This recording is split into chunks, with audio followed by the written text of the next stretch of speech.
Welcome to Consulting Mastery, where we help B2B consultants master the business of consulting. I'm Carrie. And I'm Ahmed. Join us as we explore the art of delivering outstanding client value, earning a higher income, and thriving in today's marketplace.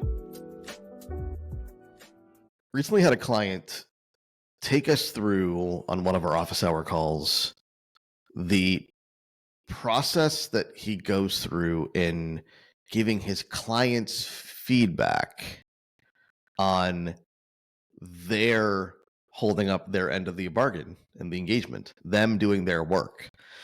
And I don't know if he used this language, but when he was taking us through the process, it really felt like he was grading his clients and giving them like a score. Here's how you're doing.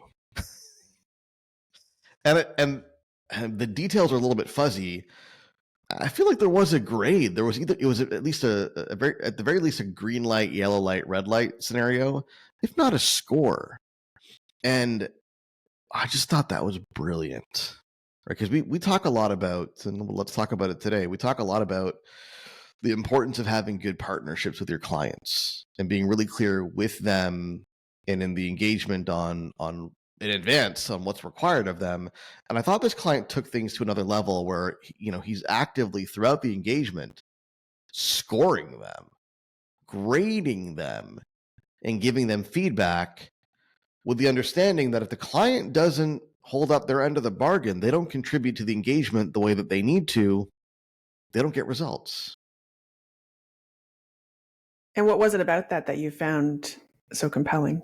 Well, who's doing that? We are. Well, we are, right? But how common is that? Yeah. I don't see many of our clients, and I think B2B consultants at large, holding their clients accountable. I see a lot of the opposite. I see clients holding the provider accountable. Mm-hmm. Fair. But to you, the listener, this is my question to you. Are you, first and foremost, being clear with your clients in advance on what's required of them? Is that even a conversation? Pre-engagement. And if you are, what are you doing to hold them accountable throughout the engagement? It's really interesting to me because this pulls on a thread that we talk about a lot when we speak about how to attract clients and how to decide who to work with and all of those things that happen pre-engagement. And what I hear you calling out here, and I'm not sure I thought about it in this way before, is that often folks can get themselves into that frame of the expert, right? The trusted advisor, the person who is going to, come in and bring the expertise to get things done under a certain contract, right? Not because you'll do anything, not because you are, sort of tasked to take over from somebody else. But what's really interesting is how often some kind of switch flips once the engagement starts. And now suddenly, as the consultant, I feel all of the responsibility. And just as you're saying that, what's kind of bubbling up in my head is it's not just a challenge when it comes to, is the client doing what they need to do? Are they not doing what they need to do? But it has some real practical implications where this is where scope doesn't creep. Scope can just blow up, right?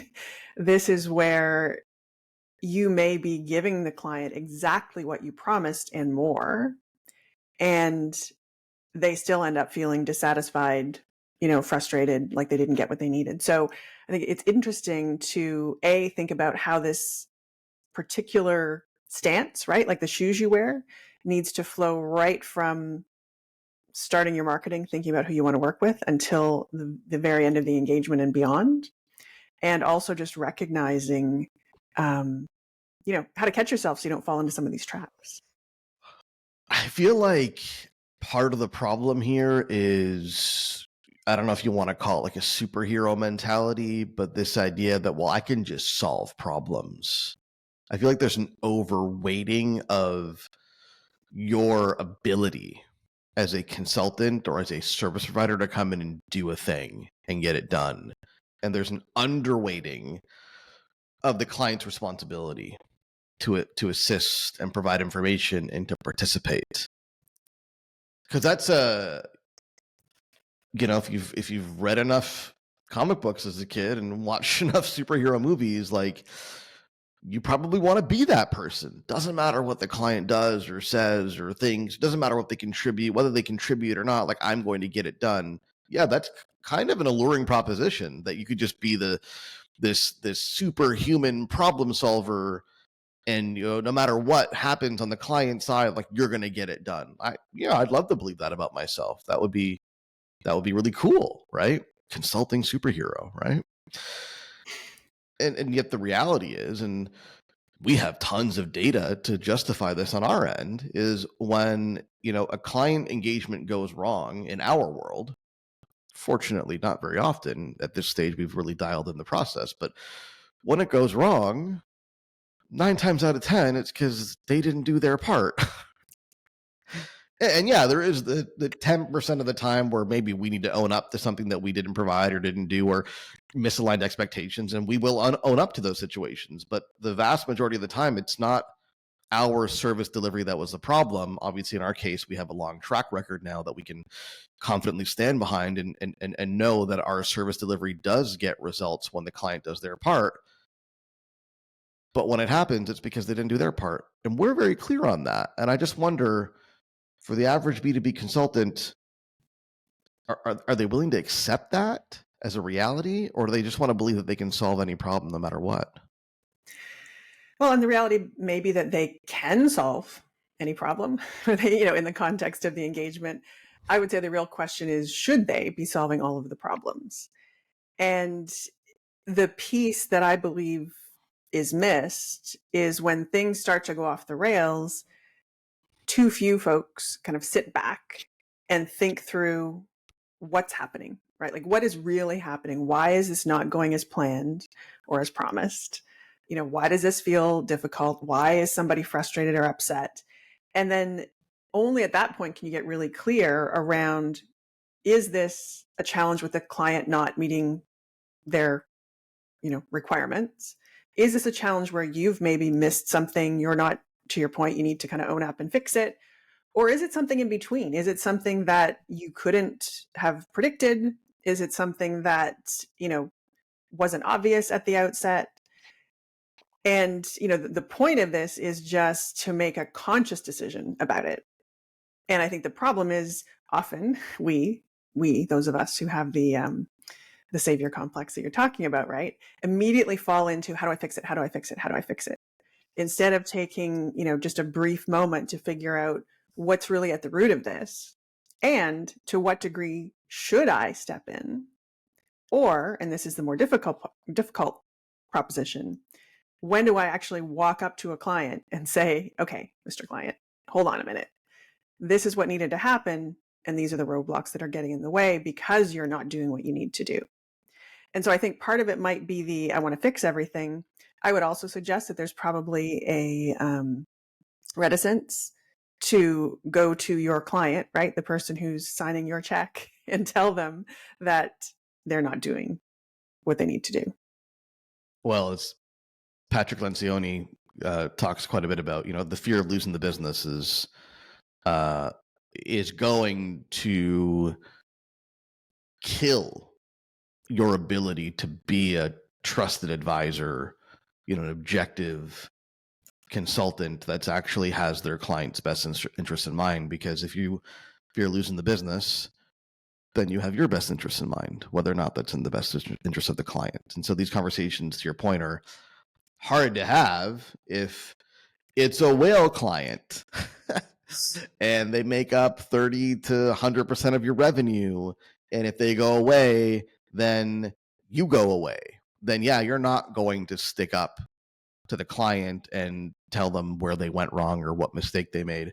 I also think the savior complex is an interesting phenomenon because the client probably wants to believe it too, right? As much as you want to believe that you can solve the problem no matter what, the client wants to believe that you can solve the problem no matter what. I mean, that's a very, again, alluring proposition for the client to believe that you, the consultant, no matter what they provide or how they engage or whether they hold up their end of the bargain or whether they contribute, that you'll come in and make it all okay. I'd love to believe that as a client. It's fairly naive, but I'd love to believe that. And so I think what you have here is consultants who feel the need to make very grand promises in their marketing and business development and maximize their role and overweight their contribution and minimize or underweight the client's role and contribution, because that's the feeling is that's what clients want in the end. And then you get into these engagements where, you know, if you sign a contract and then you feel this pit in your stomach, like, oh, it's all on me now, telltale sign you probably structured that wrong, because it shouldn't all be on you. There should be very clear expectations as to the client's contribution. And I think there's two parts to this, right? One is setting up those expectations, to your point, on the front end, which the vast majority of people don't do a good job of. And then the second is actually holding the client up to those expectations and making sure they follow through on those expectations and making sure they're aware that their inability to follow through on those expectations is going to hinder and impact the results, and that you're not their savior at the end. Mm-hmm. And I also just want to call out here, like, in no way are we saying you should never go over and above, right? In no way are we saying that if someone's in trouble that you shouldn't be the one that throws a lifeline. But it's about really watching both halves of the under promise and over deliver equation, because first you got to really clear on what the promise is. And then, you know, if you see a problem and you decide you want to do something more, right? You want to kind of walk towards the client when they should be walking towards you. Then first and foremost, you need to be super clear about that. And you need to make sure that the client understands that as well, because putting yourself in a position where you're now doing many, many things that aren't part of the scope of your agreement because you're trying to fix something, what you may find at the end is you end up with a client who's also not happy because they've forgotten long, long ago what the original expectations were. And you've just been ratcheting them up, right? Day by day by day, as you took on more, as you did more, as you jumped in, as you continued to expand what you were doing. And the thing that you think is going to solve the problem, the thing that you think is going to delight them in the end, could actually be the thing that turns them into a not so happy client. Question came up on this topic literally this morning with a group of our clients. And the client said, I got really excited because I signed a new deal with the new value proposition and the new positioning and the new mechanism that we built together. And like, I got really excited. And I shared that win 2-3 weeks ago. Now I'm finding the level of contribution, I'm kind of reverting back to my old ways. Like it sounded really cool, but I'm kind of delivering now at a lower level, and it's starting to feel very familiar to what I used to do when I'm trying to escape. And the challenge there is you could sell at a higher level, and that's not easy, but I could teach you to sell at a higher level. I could teach you to sell a higher package with a higher value proposition, higher price point. I can get you all excited about that. But you've also got to level up your service delivery, right? You can't sell to use a crude example, you can't sell a Lamborghini and deliver a Corolla, right? You've got to learn how to level up your contribution, your value proposition.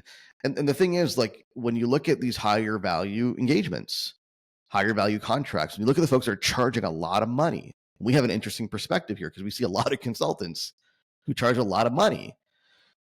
And the thing that seems to really be one of the trends, if you will, maybe this is a whole other topic potentially, one of the trends or one of the elements of a very high price consulting engagement, more often than not, is a very high expectation on what the client has to do, what their contribution is, because charging a lot of money requires solving a very expensive problem. And solving a very expensive problem of the clients is usually going to involve a very high level of contribution from the client. And if you find that you're structuring projects that are more on you than on them, chances are you're not charging as much as you could be, and that the results aren't what they could be because you can't do it all on your own. Yeah, and it goes back to being really clear about who you want to work with and what you want to do, right? Because you can get yourself into this scenario in two ways. One is you start the agreement, it's very clear, everyone knows what they need to do, and then it doesn't work out that way. And then the second is you start the agreement with no expectations. Then you get into the middle of it, everybody's adrift, nobody's clear, nobody's happy. And the only way that a client's going to be excited about, how you leave them, right? How you finish, is if there's clarity and expectations and it's obvious that together you're meeting them. And that's why I love this strategy. And this is what we started with here as an example is an example. Don't take it and copy and paste it and do it exactly the way that our client does it. But I love the example of periodically through the engagement, giving your clients a score. Here's how you're doing. Here's where you're falling short. Here's where you're doing really well. And here's what I need from you going forward to get the results that we are hoping to get together.